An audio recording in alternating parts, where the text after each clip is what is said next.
welcome to this week's edition of World Crisis Radio. This is Webster Tarpley speaking from Washington, D.C. The Kiev fascist regime is disintegrating before your eyes. That was pointed up on Wednesday when the scant military forces, a bunch of poor, underfed, cold, hungry draftees, apparently, in some light tanks from the Ukrainian army, tried to launch an attack in eastern Ukraine, and they were soon surrounded by townspeople, and they quit. They gave up. They threw in the towel, and those light tanks passed to the pro-Russian forces there in the eastern Ukraine. So this is yet another episode of the disintegration, the collapse of the state apparatus itself. And this nasty Turchinov that you've now become accustomed to seeing on TV from his podium there in the infamous Rada of Kiev, he's got nothing behind him. He's a sawdust Mussolini. He's making threats, but there's nothing to back it up. Sawdust Caesar was the original. He's a sawdust Mussolini, many steps down, or maybe he's a sawdust Codrianu or something like this to get it closer to where he is. Now, we're going to talk about the economic reasons for this. It's uncanny how this stuff is going. The uncanny part is that in 1918, it was the looting of Ukraine by its own sponsors. That is to say, the German General Staff of Hindenburg and Ludendorff that drove the Ukrainian population into the arms of Moscow. In those days, it was Lenin and Trotsky ruling in Moscow. Communists though they were, the Ukrainian peasants said, let's go with them. These guys have got to be better than the Rada or the British-French puppet, Skoropadsky. And you remember the name suggests that he's going to fall soon, and soon fall he did. But this time around, it's the Troika, the International Monetary Fund, the European Central Bank, and the EU Commish, meaning the Portuguese neo-fascist Barroso and Olli Rehn, from Finland. Finland, of course, a country that was closely allied with Hitler. And we'll have some connections also on Denmark, the dirt in the recent history of Denmark that we see represented today by Anders Fogh Rasmussen. Yes, that's his name. We'll have some puns about that on the Twitter feed. But let's try to catch up with these recent events. The big picture is that we've just had a Geneva meeting, a conference in Geneva, among Skull and Bones Kerry, taking time off from celebrating his 50 years since he was tapped for the infamous Skull and Bones Society. Russian Foreign Minister Lavrov was there, a man of character and an intellectual worthy of note. Again, superior morally, intellectually, humanly, far superior to the imperialists he was surrounded with. So Kerry, Lavrov, Baroness Ashton, remember the woman who was so dumb and so ill-prepared that she had to do her confirmation hearing to the EU Commish twice to try to retrieve her failure the first time around. And this guy, Deshitsia, yes, that's his name. I'm sorry, I'm not indulging any profanity here, but Deshitsia for Ukraine. You can see the wonderful public relations sense of these characters in Kiev. Anyway, they met and they came up with this roadmap document, which is primarily what can we say? It's a fig leaf for many things. But the principal idea is that the illegal armed groups should stand down, okay, and that those occupying public buildings should disencumber. They should leave those public buildings and restore them to the rightful occupants or owners, and that those seem to be the main points that the world, the Western media are paying attention to. But of course, this is an agreement that regards all of Ukraine. All. It's not just eastern Ukraine. It is not exclusively directed against the pro-Russian forces in the eastern Ukraine. It's supposed to be all of Ukraine. Today, we've had an interesting back and forth on all kinds of media here.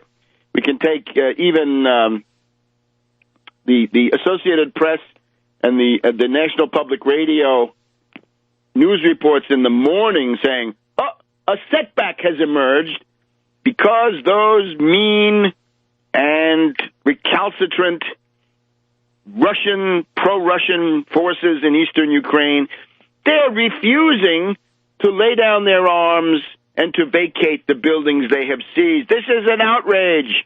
The Russians are violating, because, of course, they interpret these people as being 100% controlled by Putin, which I think 100% may be too much. Certainly there's significant influence and some control, but how much? This is a little bit harder to say. But notice, the great principle of international affairs and international law especially is reciprocity. Sauce for the goose, sauce for the gander. Turnabout is fair play. What you do to the other guy, he's allowed to do to you. So therefore, the amazing feature of the coverage here in these controlled media, where the collective hysteria against Putin and Russia is the strongest, is that they don't seem to realize that this is supposed to apply to all of Ukraine, and in particular, the right sector and the Svoboda Party. Their armed fascist Sturmabteilungen, their squadracce, their goon squads, continue to occupy the Maidan, so-called Independence Square, in Kiev. And I think they still may have a foothold or a toehold in some of these buildings. Maybe they're occupying that building that they burned out, the trade union headquarters, because, of course, these are fascists. They don't like unions. Always. Whenever you find a fascist, you've got a union buster on your hands, and they qualify. Right sector and the Svoboda Party. So, obviously enough, when the Associated Press, or whoever it was, called the head of the People's Republic of Donetsk, out there in the pro-Russian East, he said, we are waiting to see whether the fascists of Maidan vacate the public square and whatever buildings they have and lay down their arms, and then we'll consider what we will do. In other words, reciprocity. But, of course, this concept is far too nuanced for Samantha Power or Kerry or Newland or Piat. I'm suggested that Piat is the U.S. ambassador to Kiev, of course. Piat meaning 5 in Russian, probably in Ukrainian too, something similar. That might have been his fee, right? 5 rubles, right? Whatever it was, or $5 at some point. The family fee. I don't know for what. But anyway, they ignore the fact that it's got to be observed by all. And this is really interesting. One of the leaders of the People's Republic of Donetsk has pointed out, and we even have people in the street saying this, that the Kiev fascist regime, the junta, the fascist clique, is an illegal organization itself. And therefore, a literal application of the Geneva Accord would be that the Kiev fascist regime should dissolve and leave the public buildings that it has occupied, meaning all of them in Kiev. Back in a minute. Welcome back to World Crisis Radio. We urge you to keep up with everything at Tarpley.net, Tarpley.net. What you have up there is an in-depth historical analysis. Most recently, this is an interview that Bonnie Faulkner of Guns and Butter out in KPFA San Francisco, but then also WBAI in New York repeats it. You can get the link to that. You can listen to that at tarpley.net. This is a comprehensive, in-depth analysis of the history of Ukraine. Ukraine is a Potemkin nation. It's an artificial state. It is not viable. It cannot survive. All of these economic discussions, and we'll get to them, revolve around the fact, which nobody seems to want to recognize, that this is an impossible proposition. There can be no independent Ukraine. Politically, I think the unity is now impossible. I don't know how federalism could even work because the mistrust is so huge. But most of all, Ukraine is totally integrated into the Russian economy, and it may not be otherwise. You could imagine some kind of a cooperative venture of the European Union, Russia, and Ukraine, but this is exactly what Barroso and Olli Rehn and the rest of them refused. And in doing that, ironically, they are repeating verbatim the analysis, the policy of Hindenburg and Ludendorff, who said, we want to make sure that Ukraine is exclusively an economic colony of the German General Staff. We want to keep the Russians out and use it to keep the Russians off the Black Sea, cut off the Russians from the Balkans, and so forth. So this is now being repeated, and it's uncanny. We'll have more written about this, but you can already get the main ideas in the article that's up there, which is Metaphysical Doubt the Existence of Ukraine. Is this really a country? Who told you this is a country? It's only been there for 21 years. It's either been it's primarily been an Orange Revolution NATO puppet state much of the time. All right, we'll get back to this in a minute. Now, I also want to point out, for any residual, what can we say, pro-working class people, you notice the people in Ukraine, East Ukraine, those are workers, railroad workers, miners, steel workers. Those are industrial production workers. That's got to stand for something. Compared to the petty bourgeois that you find on the Maidan, right? These ideologues, right? Really, very little has changed since the antics of the Ukrainian Rada in 1918 and around that time. Now, therefore, the entire government, the fascist regime that has set itself up, is totally illegal. It qualifies as an illegal armed group. It's illegal, and it claims to control an army. Now, of course, the army is melting away.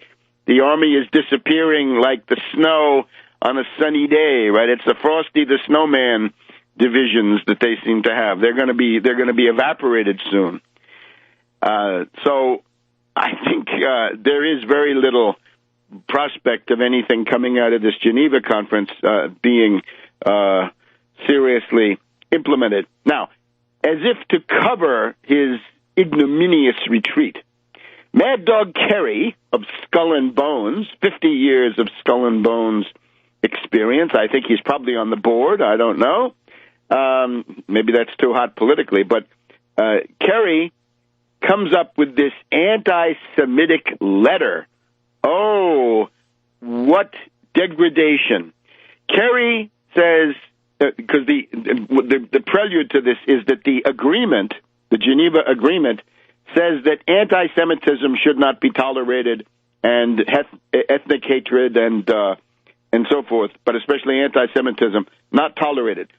So to cover the fact that this is obviously something that the Russians wanted in there to take a hit at the Kiev fascist forces, the right sector and the Svoboda, Kerry had to come up with something to deflect that attention, right? He couldn't sign off on something attacking anti-Semitism unless he could make it look like this also applied to the pro-Russian forces. So here's what he does.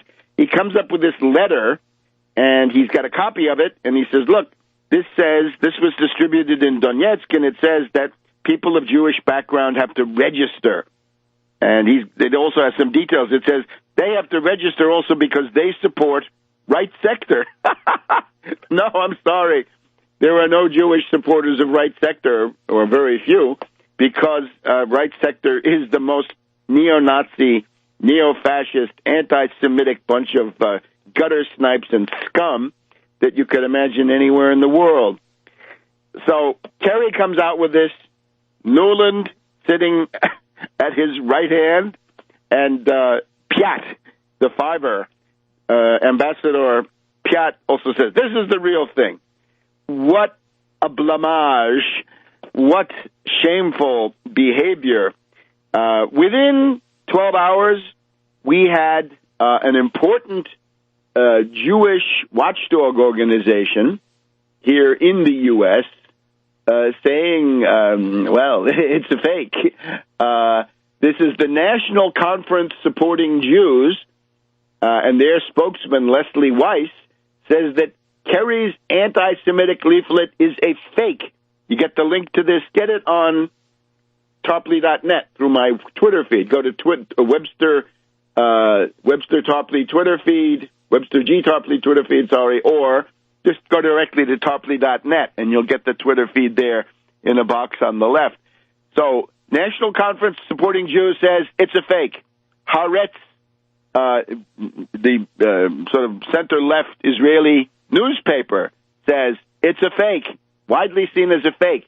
Haaretz even quotes Think Progress, which is the left liberals here in the U.S. Even Think Progress, according to them, say that it's a fake.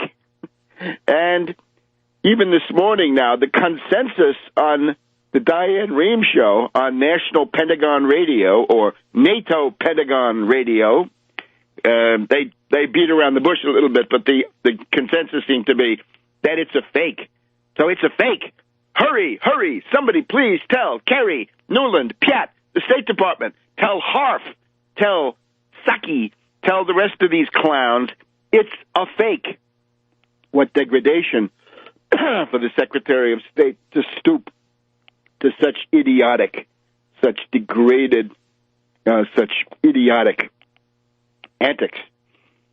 Now, we've also got the fact that Brennan, the CIA boss, the infamous Tseruchik, the infamous CIA man, went to Kiev last weekend. Apparently he was there on Friday and Saturday and Sunday.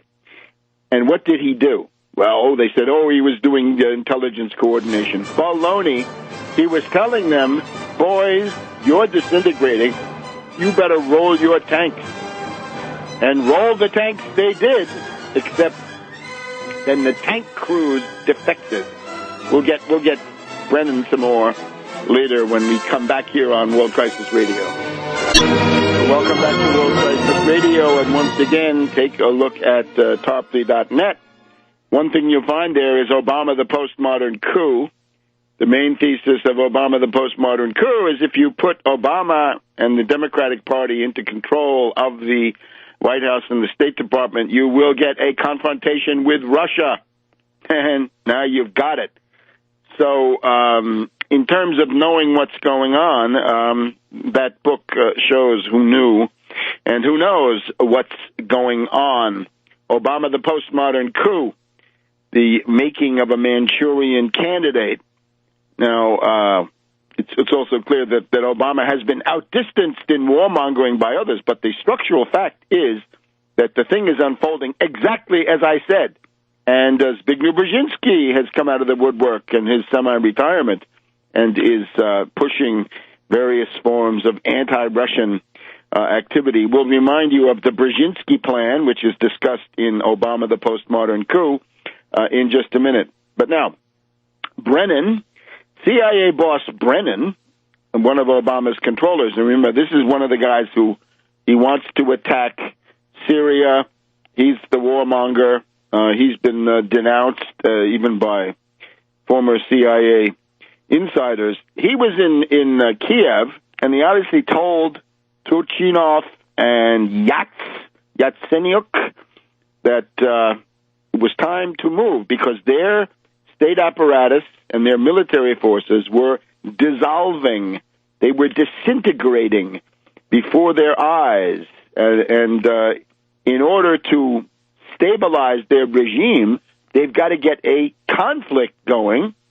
And, of course, there's a school of thought that says that the extremists, the fascists of Ukraine, would really need a huge U.S. versus Russia confrontation to get themselves on the map.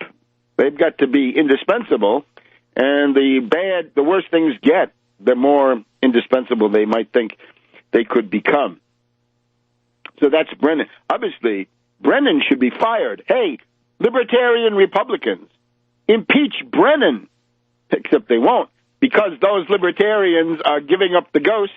They've become warmongers. Let's take little Rand Paul as an example. At the beginning of all this, Rand was spouting the sort of Ron Paul stuff, right? That it's not worth it, it's none of our business. But then little Rand, on his trips to New Hampshire and Iowa, since he's running for president based on no qualifications, no achievements, maybe he can cite his membership in the No-Z or Nazi Brotherhood at Baylor University, where he is famous for molesting some woman with aqua Buddha. Little Rand noticed that the warmonger soul of the Republican Party was coming back into the ascendancy. So little Rand rapidly ran in the direction of warmongering. You have a good little article by Brent Budowski in The Hill, the Capitol Hill newspaper, is showing how the completely unprincipled demagogy of little Rand has gone from Ukraine is none of our business to we can't let Putin get away with it, and Obama, you're a bum because you're letting him get away with it. Notice he's completely unprincipled, absolutely unprincipled adventurer, and, of course, not qualified to be president in a million years. And we knew that because of his economics, but now we can see that he doesn't even believe the Ron Paul anti-war kind of stuff, right? And he's libertarianism for little Rand is simply it's a veneer, right? It's rube bait. It's good to attract the bumpkins. We'll talk more about bumpkins later. Now, here's, I think, what's going on behind the scenes. We have here a very prescient article in the Washington Post of yesterday, Thursday, April 17th. This is the main headline story. Ukraine austerity stokes separatism. Bailout to bring economic pain to Ukraine. Kiev's military moves in East meet resistance. Okay, but the main thing, Anthony Fayola, Donetsk. As pro-Russian militants stormed City Hall in Donetsk on Wednesday, the interim Ukrainian government was battling more than just a separatist problem. Kiev's credibility is on the line as the central government tries to persuade residents fearful of economic hardship that their future lies with Ukraine rather than Russia. So the idea here is the pro-Western government is set to initiate a shock therapy. I say again, to initiate a shock therapy of economic measures to meet the demands of an emergency bailout from the International Monetary Fund. Now remember, one of the things that made Ukraine vote 90% to split from the Soviet Union in December of 1991 was that Yeltsin had already announced he was going to go for brutal, destructive, genocidal shock therapy, which he then did. So if you were Ukrainian in 1991, leaving the Soviet Union wasn't so much leaving, the fatherland of socialism, but leaving a place that was about to be devastated by the International Monetary Fund and their austerity ghouls. So today, staying with Kiev is now putting yourself into the IMF meat grinder. And indeed, we have Ilya, quoted in the Washington Post, we don't trust those interim leaders. So here's the idea. If Turchinov and Yatsenyuk and their fascist backers, and they're fascists themselves in their own way, these are fascists in business suits, right? Fascists and double-breasted, as the Italians used to say. These two are IMF puppets. If they're going to get closer to the European Union, if they're going to get these loans, they're being told they've got to impose the IMF conditionalities. We went through them. That means double the price of natural gas for heating and for cooking. Give the entire pipeline network for free to Chevron. Give the Krivoy Rog iron and the Donetsk coal facilities, the heavy industry, give that to Ruhr Steel and Ruhr Coal of Germany. Wipe out the social safety net. No more help for old people, sick people, mothers, babies, and on, right? The elderly, nix for them. Yatsenyuk said it would be a kamikaze mission. He said it would be very unpopular, and now we're seeing how it's going to work out. The goal is to get $27 billion in loans. But notice, you get close to the EU as an EU satrapy, right? And you go through the mill. The pattern you have here is that the supposed patrons of Ukraine are only interested in looting the Ukraine, seize control of the pipelines, the coal mines, the iron and steel complex, and I would add, scoop up that Black Earth region, right? Buy up that land at bargain basement prices. Don't let the Ukrainians keep that. Take that away from them. So all of that is in the program. So, because Yanukovych had gone to the IMF, but then he reneged. So people are scared. You get the idea. They quote some workers, right? Kramatorsk. This is the home of the Novokramatorsk machinery plant, a manufacturer of mining equipment heavily reliant on exports to Russia. The surviving heavy industry of eastern Ukraine sells to the Russian market. It will not be allowed to sell to the European market. The IMF is driving the Ukrainians, and especially the eastern Ukrainians, into a desire to flee Ukraine back into the Russian Federation. Back in a minute. Welcome back to World Crisis Radio. Webster Tarpley here in Washington, D.C. So we're reviewing this very interesting article, Austerity Plans Inflaming Ukraine Separatism, Thursday, April 17th. Larry Summers had written an op-ed, which I quoted some weeks back, where he says, you gotta, don't let the technocrats impose all that austerity up front, or you're going to lose your political traction. Well, Larry, it's happening. These guys are one-trick ponies, like a crocodile, doesn't know anything but biting. Now, let's just go back, right? In this article that you can find at tarpley.net, remember that Ukraine was created in January, February 1918 by Field Marshal von Hindenburg and General Ludendorff, especially the latter, of the German General Staff. And the idea was, and this is confirmed not just by Wheeler Bennett in his book on Brest-Litovsk, but also the other landmark study, Fritz Fischer, Germany's war aims in the First World War. That's Griff nach der Weltmacht, the most celebrated history book published in Germany after World War II, which talks about the expansionist plans, especially in the east, of the imperial German government there. They confirm the same thing, that Ukraine was created by the German General Staff. Even the idea was inculcated in these prisoner of war camps. And you'll remember the goal of creating Ukraine was down payment was supposed to be 1 million tons of grain, 400 million eggs, 50,000 tons of beef. They wanted manganese, right? They wanted hemp. They wanted bacon, sugar, linseeds, all kinds of staples. That was supposed to be the idea. The Rada acted in a welter of incompetence. That would be more or less Yatsenyuk and our dear friend Turchinov today.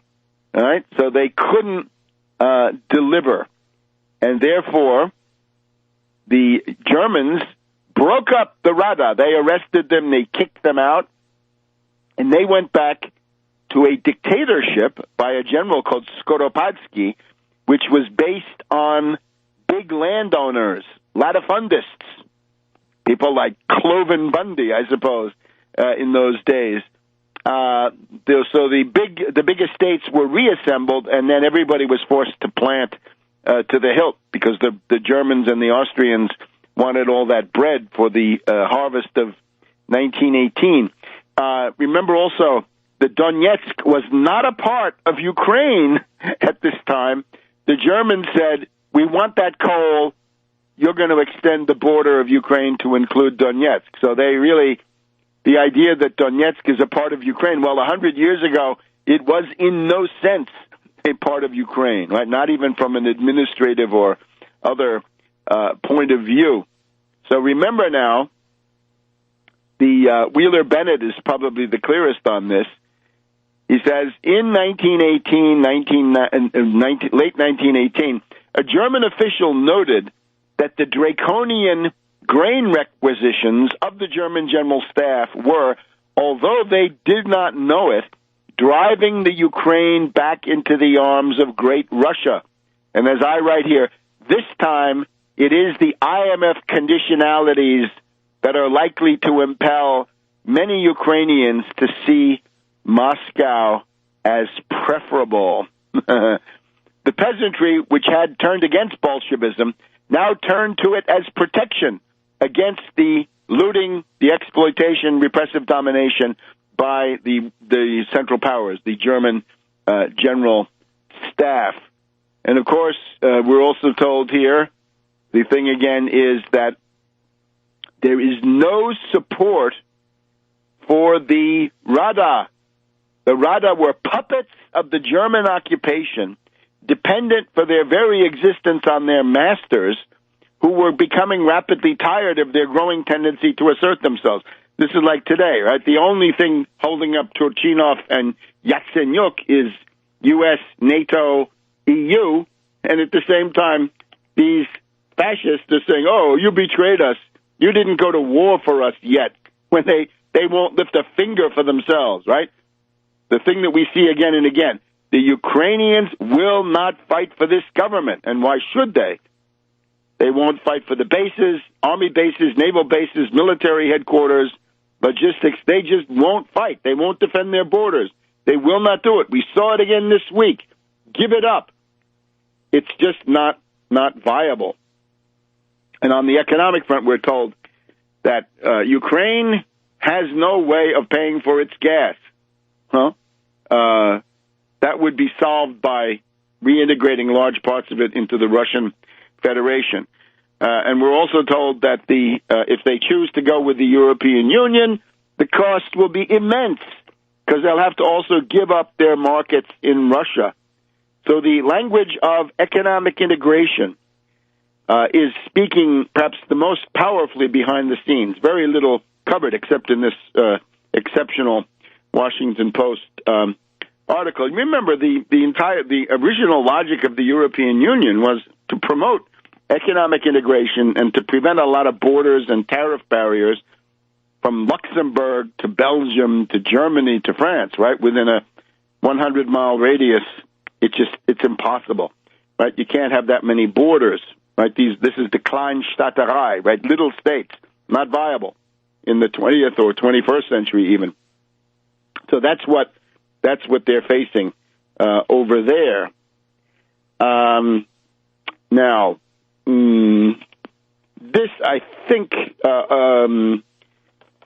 more or less sums it up. We're told that the Royal Dutch Shell is increasing their activities in Russia. They don't seem to be interested in sanctions. ExxonMobil seems to have the most extensive presence in Russia. They're also there. And we know we have these statements from German industrialists, right? Volkswagen, Siemens, I believe, and the rest of them saying, no, Merkel, no. Despite this, what do we have here? Bloomberg, the new Bloomberg Business Week, Merkel gets tough on Russia. Germany is exploring the possibilities of harsh sanctions. I don't know. I don't see it. That's political suicide for Merkel. maybe this crisis can liberate us from this dumb cow, Merkel. Dumme Kuh. So there we go. I can't imagine this, right? The language of the German business, it cannot be to accept these sanctions. And matter of fact, the interest in sanctions by the U.S. in particular is that this destroys Germany, Italy, wrecks the European Union. It continues the same campaign that we've seen with the orchestrated speculative attack on the euro through the Greek and other tiny state bond markets. Therefore, now also we have to remember the other thing doing it.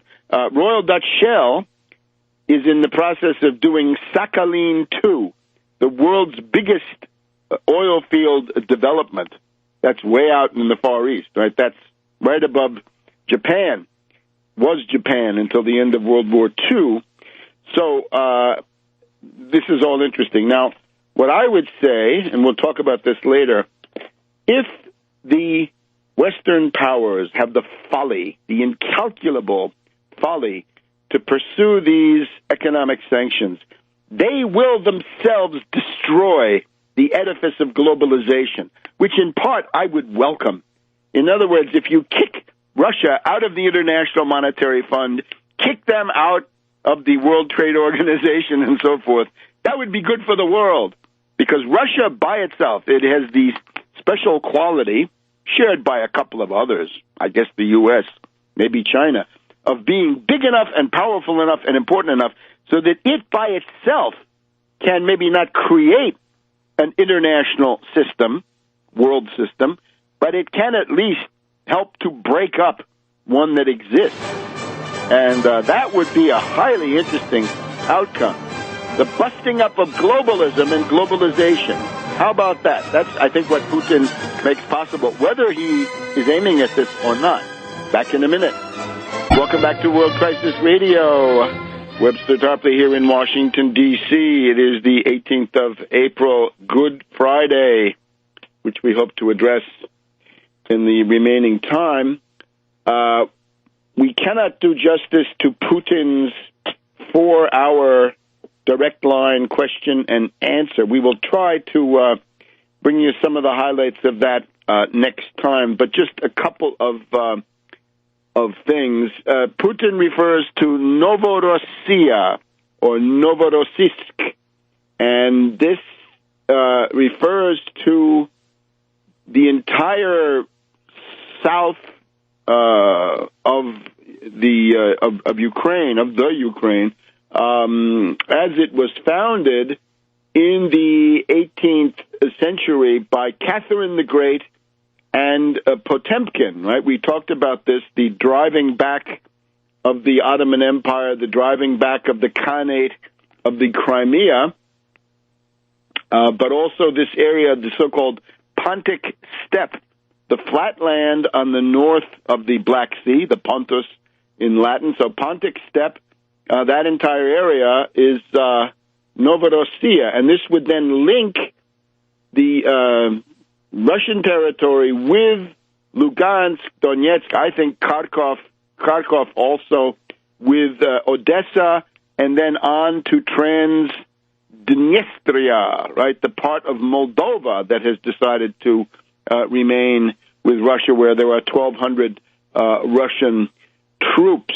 Kharkov, Lugansk, Donetsk, Kherson, Nikolaev, Odessa. Not part of Ukraine, says Putin. The center of that territory was Novorossiysk, so the region is called Novorossiya. Russia lost these territories for various reasons, but the people remain. They are heavily Russian.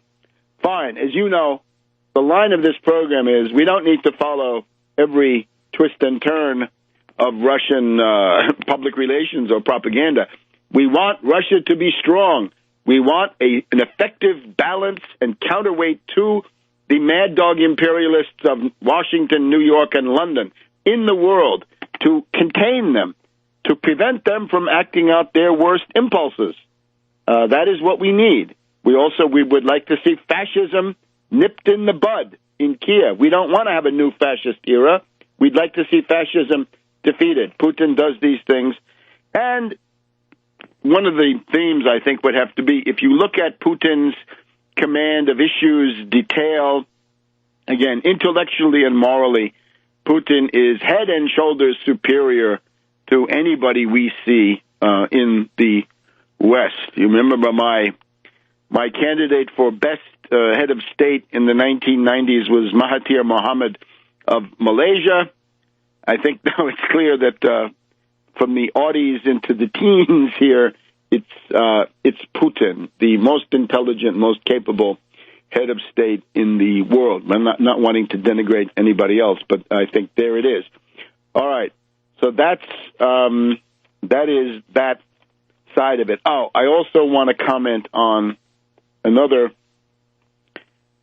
evil gnome. But we had Anders Aslund of Sweden, now working for Peter Peterson here, an evil gnome. Obviously hates Russia.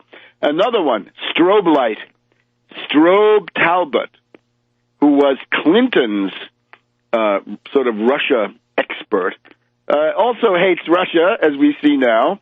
We ought to go back and look at those Khrushchev memoirs and see how much they were doctored to make Russia look bad. This was a theme when they came out. I don't know where that's gone, because he was the one who allegedly translated them. I think he made the Russian military look pretty bad in some of those areas. But we've done Aslund, we've done Strobe. Let's look at Anders Fogh Rasmussen. He's a Dane. He's from Denmark. And he was, of course, he got his job by being a toady for Mad Dog Bush the Younger, Bush 43. In 2003, the U.S. wanted European leaders who would be warmongers against Iraq, and Anders Fogh Rasmussen, right-wing politician, demagogue, was there to do that, along with not so many. Remember Germany, France, and their friends said no. All right.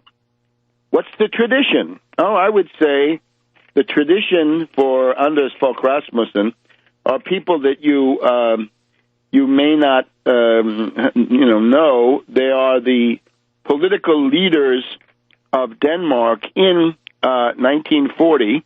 This is Operation Weser-Übung. Weser-Übung was Hitler's attack when he rolled over Denmark in about 3 hours. You had a faction fight. There was General Pryor, the army chief, who wanted to fight the Nazis, as the Norwegians did at the same time. But Pryor was overruled by Prime Minister Thorvald Stauning, Stauning, and Foreign Minister Edvard Munch. I'm reading to you from William Shirer's Rise and Fall of the Third Reich, page 698. And the upshot was that although Denmark could have resisted, at least for a while, they chose not to. And here's what Shirer writes. For nearly 4 years, this means until 1944, 4 years, for 4 years, until the tide of the war had changed, the Danish king and his people offered very little trouble to the Germans. Denmark became known among the Nazis as the, quote, model protectorate, unquote. The monarch and the parliament and the courts didn't do anything much to interfere with the German occupation. The Danes, later than most of the other conquered peoples, finally came to the realization that further, quote, loyal cooperation, unquote, with the Nazis, as they called it, with their Teutonic tyrants, whose brutality increased with the years and the worsening fortunes of war, that such loyal cooperation was impossible if they were to retain any shred of self-respect and honor. They also began to see that Germany might not win the war after all, and that little Denmark was not inexorably condemned, as so many had thought, to be a vassal state in Hitler's unspeakable new order. Then resistance in Denmark began, and you can go back. The Washington Post in 1942 published a picture of King Christian of Denmark, and it says, a victim of the Nazi occupation, except this is a joke. This is ironic, because everybody knew that he was not a victim at all. As a matter of fact, Scherer has Christian welcoming the Nazi commander coming in and complimenting him, saying, once again, you Germans have really done a great job, right? You guys are militarily you're just so good. You're just so, so capable. Let's see if we can get that quote. Let's see if we can get it. Anyway, it's basically what I said, that he's impressed by the military prowess of the Wehrmacht. All right. So that's the tradition of Foch Rasmussen, and you can look on the Twitter feed. Foch U Rasmussen is up there. Please add your voice to that one. All right. Now, the other front which compels our attention, and it's also highly well. One more thing. Reading the Frankfurter Allgemeine Zeitung here, right? We want to pay attention to Germany because this is where this question of the sanctions will be won and lost. The Frankfurter Allgemeine has, in their literary magazine, their feuilleton, it's spam for world peace. And they're complaining, they're not happy. For several days, the Facebook pages of German media have been overflowing with commentaries saying that the reporting about Russia is fake and distorted. This comes from right-wing conspiracy theorists, they say. We'll just take a look at this in a minute. Back on the World Crisis Radio. Welcome back to World Crisis Radio. Just a brief note that the Frankfurter Allgemeine Zeitung, main reactionary newspaper in Germany, is complaining that people are putting stuff up on their Facebook page saying that they're giving false, tendentious, distorted reporting about the facts in Ukraine. One such post. Why are you systematically hyping a new world war? Systematically hyping a new world war against Russia.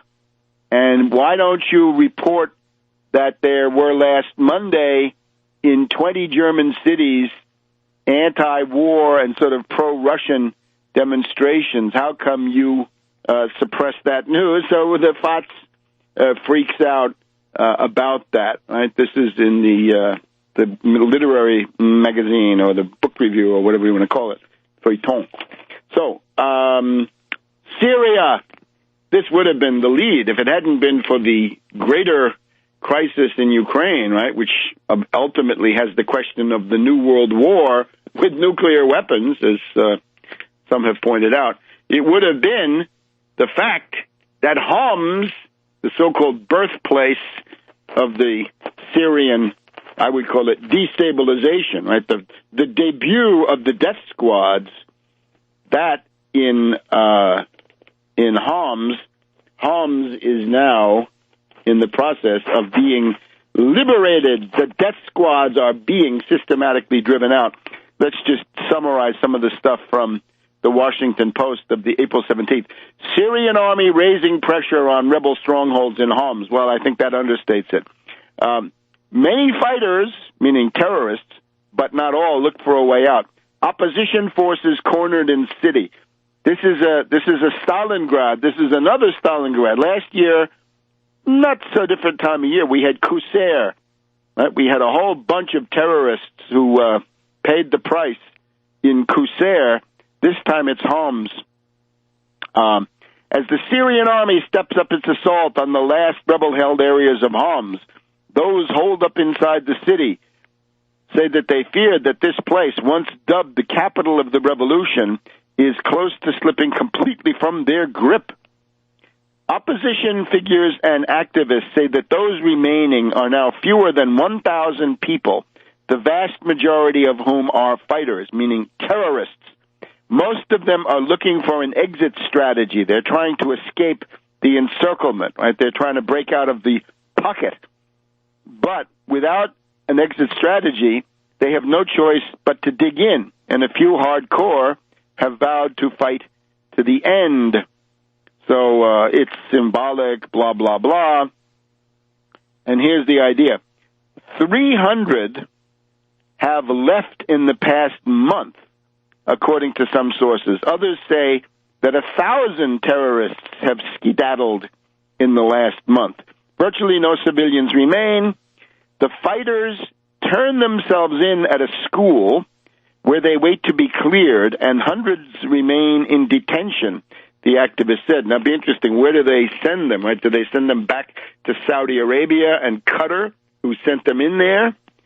The opposition All for Syria news site says that 500 have surrendered since last month, and it predicted that the rebel-held areas of the city would fall within the week. The SANA, Syrian Arab News Agency, the government, says 100 have surrendered in the past 10 days. And one of the opposition activists, in other words, terrorists, says, as a result of the scarcity of cigarettes and food, and the long duration of the siege, the regime has seduced them. So only 1,000 are left. Some remain steadfast. Some of them are on a kamikaze mission. In a video posted online Tuesday, one fighter sings hauntingly of how the rebels will remain steadfast. We will keep fighting with everything that God gave us, strength, patience, so that we execute the victory. May God keep us on our feet. Well, I don't think that is realistic. So, hats off to Syrian Arab Army. Hats off to Hezbollah. I'm sorry. Hats off to those who have helped to liberate humanity of this particular plague, right? The terrorists of Homs. So we've got the U.S. foreign policy based on fascists in Ukraine and Eastern Europe, and based on Al-Qaeda and worse in Syria. This is thanks to Kerry, thanks to Hillary Clinton, Nuland, Piat, and with the front girls, Harf, and Saki. All right, so that's the Syrian update. There's also the fact that the rebels seem to be skedaddling, right? Jordan says that they destroyed a bunch of tanks.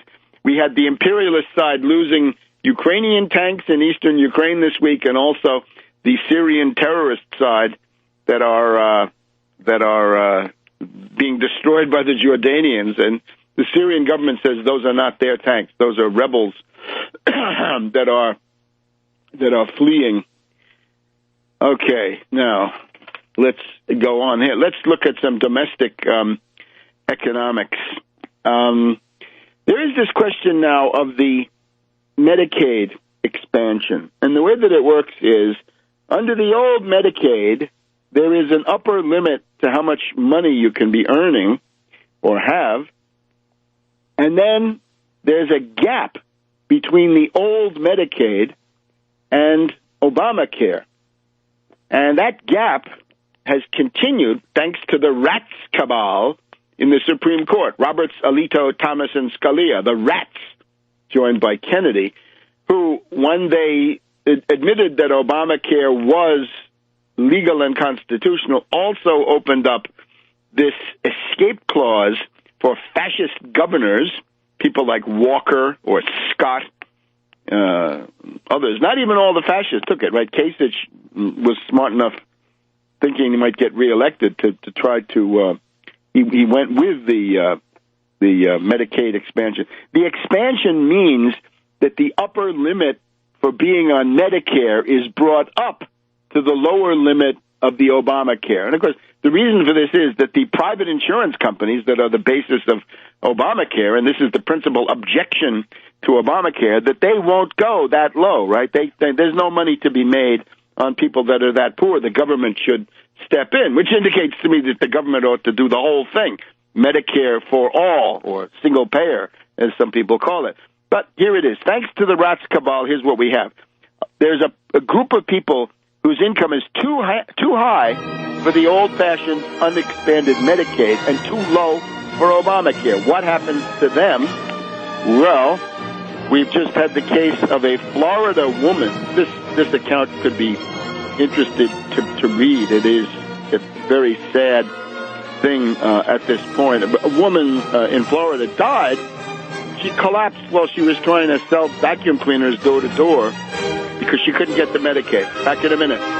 Welcome back to World Crisis Radio. So we're talking about a tragic case of this woman in Florida, Charlene Dill, 32 years old, 3 children, collapsed while she was trying to sell vacuum cleaners door to door because she did not qualify for the Medicaid. She was in the donut hole between the upper limit of Medicaid unexpanded and the lower limit of Obamacare. And this is because the fascist Governor Scott, who with this, I think, has got himself a trip to Nuremberg to answer for this, she died because of the non-expansion of Medicaid. I would say the non-expansion of Medicaid should have a new name, and it should be murder.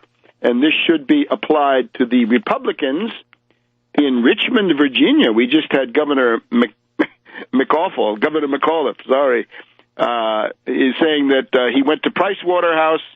They certified that there would be no cost to Virginia for at least 8 years, that all kinds of people could be saved, but the Republicans in the House, the lower house of the Virginia state legislature, won't go along with this.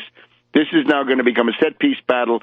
All the businessmen, the chambers of commerce, everybody of substance is saying, we want the Medicaid, we want all those federal dollars, and if you don't do this, the poor people are going to have to go to emergency rooms, and ultimately the taxpayer will have to pay for that at a much higher rate because you won't have any preventive care or anything else. Here, I think, is the bottom line.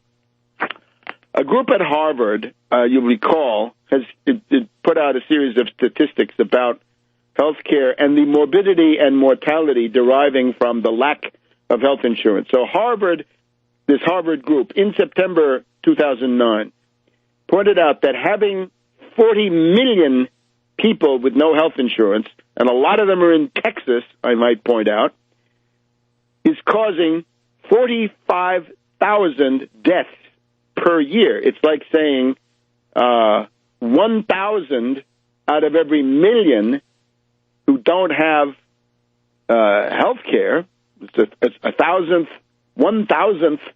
of the total, 45,000, will die.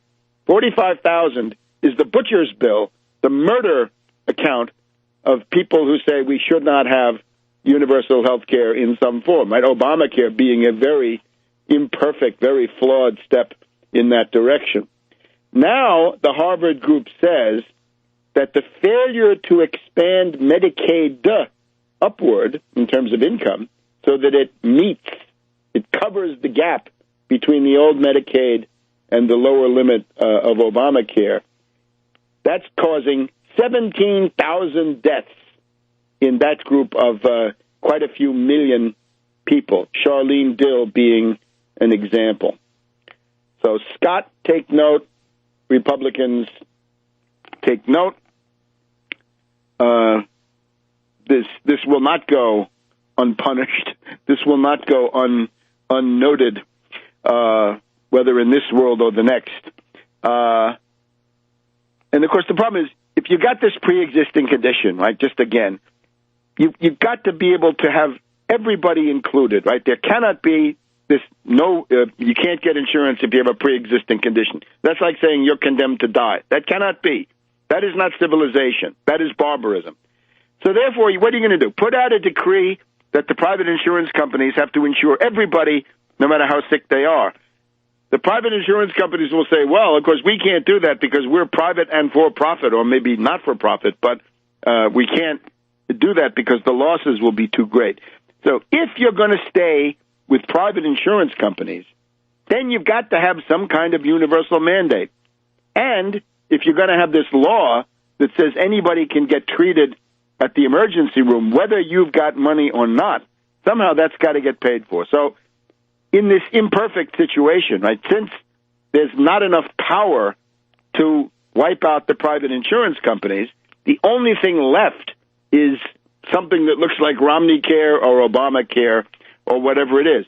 My hope, of course, is that this will create a powerful group of people who have a vested interest in this and that it will only expand and not contract, and that if the insurance companies raise their premiums too high, or if they refuse to take part, they will have turned their backs on the American people, and at that point they will be frozen out by what we should have had all along, Medicare for all.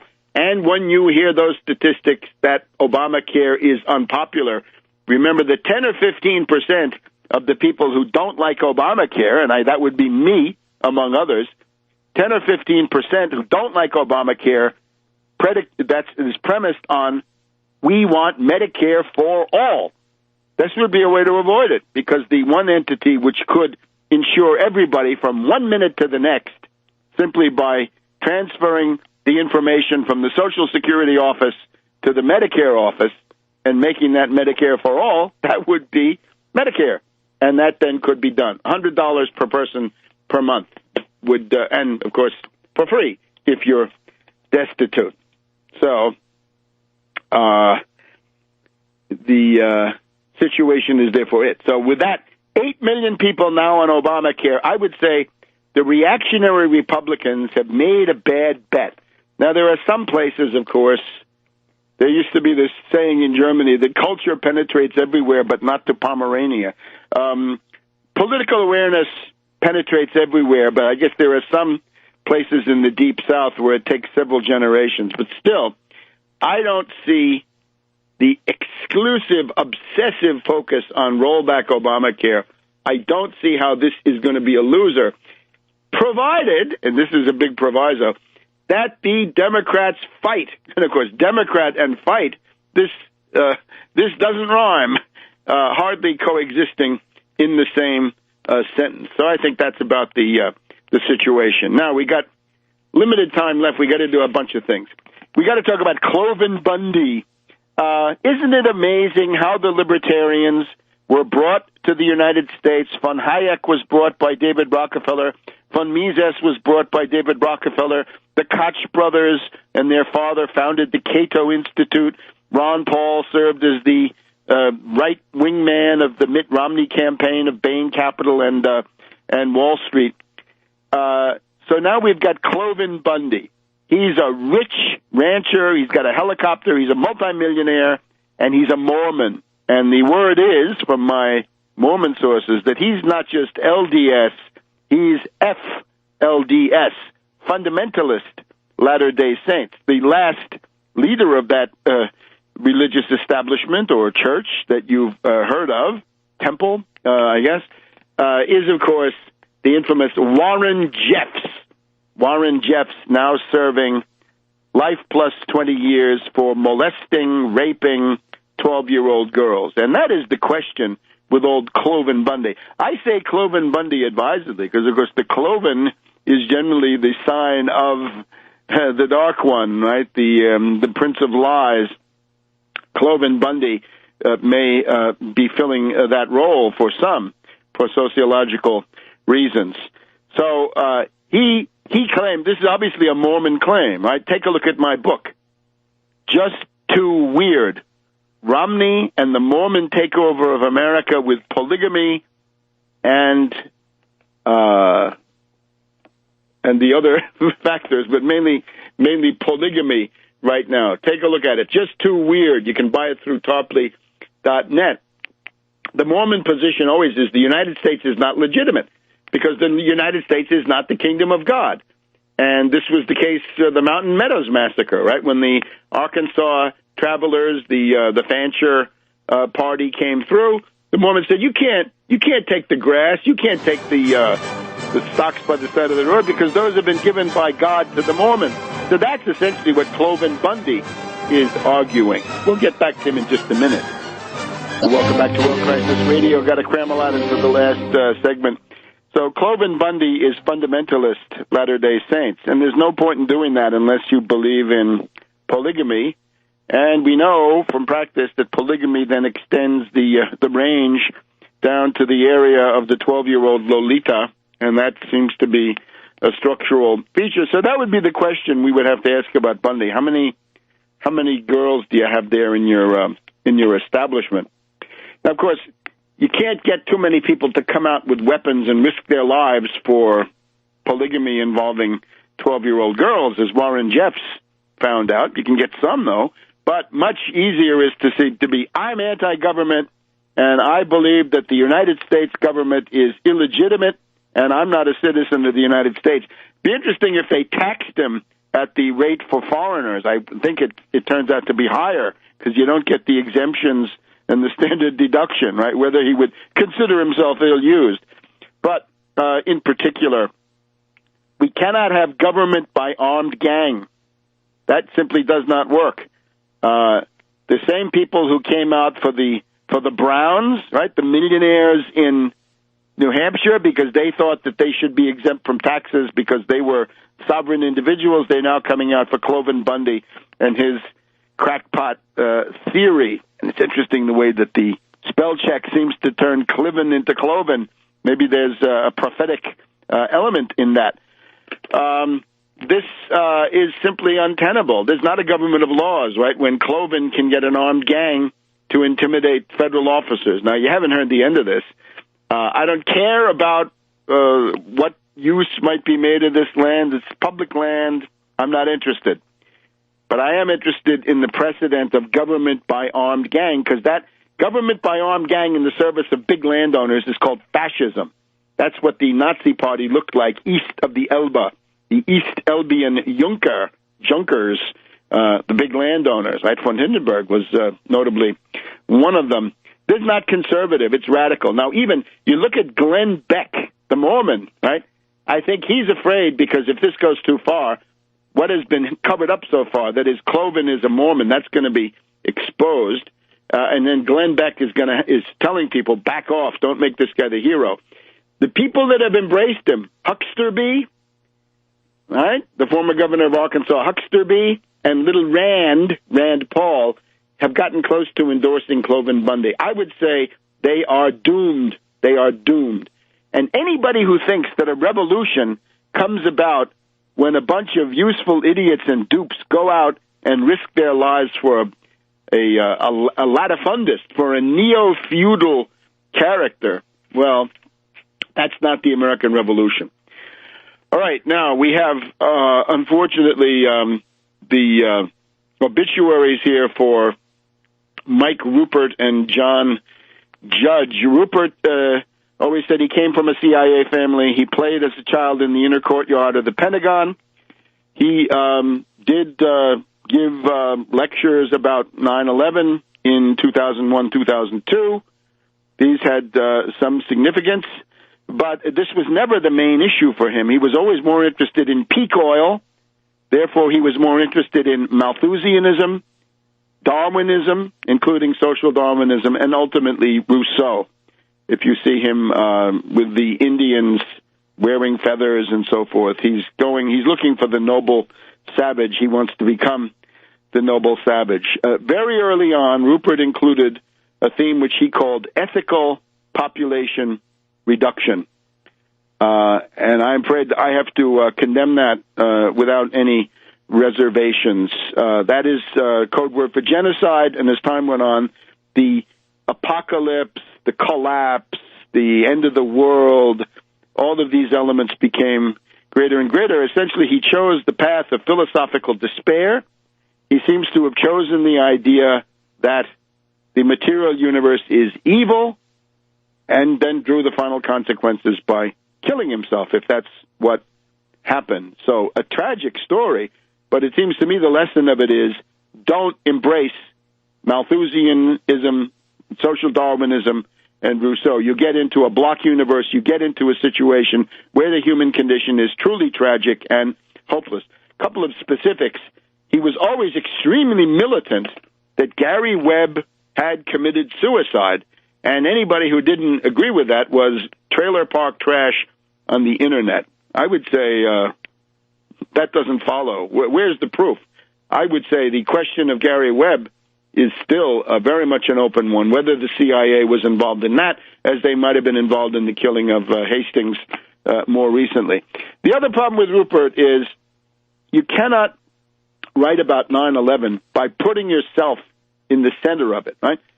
If somebody comes along and says 9/11 was ordered by Bush and Cheney to prevent me, whoever the me is, from exposing, say, Condoleezza Rice's ties to the Nazi International. That indicates an unstable mental condition. And unfortunately, this is Rupert from beginning to end. From the 1998 intervention against Deutsch, all about himself, to the crossing the Rubicon, he is present there at every point. We don't have time to do Judge. We'll talk about Judge next time. Let's just sum up. Left liberals hate Putin because Putin deprives them of their two favorite tools for reshaping human affairs, for regime change and for altering the complexion of the world. With Putin, he blocks color revolutions. He rolls back color revolutions, and he is powerful enough so that humanitarian bombing, responsibility to protect, cannot occur. The left liberals, therefore, hate Putin even more than the reactionaries. The other thing, as I said before, my hope is that out of this crisis, globalization can be broken up. The real name of the U.S. world domination, uncontested world domination from 1991 or thereabouts until 2014, or 2013, 2014, is globalization. The sanctions will end it. The nations will remain. That's quite interesting. Now, lastly, and apologizing for the short time, it is Easter. It's Easter Sunday. Today is Good Friday. We had Maundy Thursday yesterday with the Pope washing the feet of the poor and the excluded in San Giovanni Laterano in Rome. Today we just watched the Mass of the Lord's Passion with a Franciscan who was quoting Dante. He was quoting some lines from Dante and referred also to Paul Claudel and other interesting literary sources. I would recommend in sacred music, you have the famous text, Stabat Mater Dolorosa, right? The Virgin Mary standing at the foot of the cross. There are versions by Pergolesi, by other classical composers. I would urge people to take a look at those. And remember, the significance of Easter is simply this. The Nirvana religions or the Manichaeans or other systems are, and indeed Lutheranism in some ways, all of these go with the idea that the material universe is somehow evil. And as I say, I think Rupert ultimately got himself to a situation where he felt that the material universe was evil. And the answer to that is then you leave it. But the question of Christ is, if God is willing to come into the world, the philosophical significance of this is that the material universe is therefore not necessarily evil. It can, of course, be evil, but that is not a metaphysical status of evil. That is generally the product of human free will being misused. So the universe, the physical universe, is not evil. It can therefore be improved. In other words, economic progress, science, technology, industry, agriculture, all of these can be used to improve and to accentuate the potential good of the material universe. Now, the Gnostics or Gnostics say, no, this is wrong. The material universe is evil. We even had a couple of years ago, as I've cited, a study that said Judas Iscariot was a guy who was actually a friend of Christ. He wanted Christ to realize that coming into the world was a terrible mistake. Well, no. The fact is, material universe is susceptible to improvement. It doesn't have to be evil. It can be good. And God loves the world. And remember the main message of Easter. Peace. World peace is the principal message of Easter, and that's worth living by. See you next week on World Crisis Radio.